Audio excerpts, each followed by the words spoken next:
না না না না, অনলাইন পেমেন্ট একদম কঠিন লাগো। আই দেখো, ক্যামেরাটা অন করবে ফোনে, স্ক্যানারটাকে এমনি স্ক্যান করলেই ওর কাছে টাকা চলে যাবে। আমি তো সব শিখে নিয়েছি বাবা, সময়ের সাথে সাথে অল্প মডার্ন তো হতে হবে নাকি।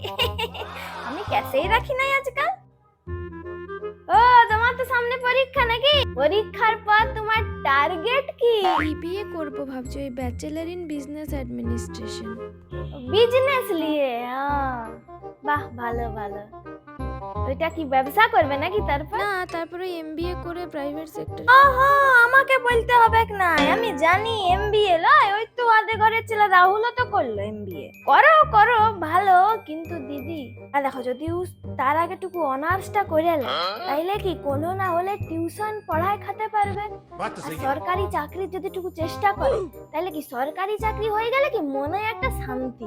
এখন কোম্পানি গুলা কবে রাখবে, কবে বার করে দিবে বুঝা মুশকিল। কি সরকারি চাকরি করলে 1000 2000 যতই পাক পয়সা, পয়সার তো আর লোভ নাই আমাদের। ওই ছেলে আমার দুমুটা ভাত খেতে পারছে, এটা মনে শান্তি বলো। তো বাবা, তুমি অনার্সটা করে নাও, তারপর এমবিএ ভেমবিএ যা করবে করবে নাকি?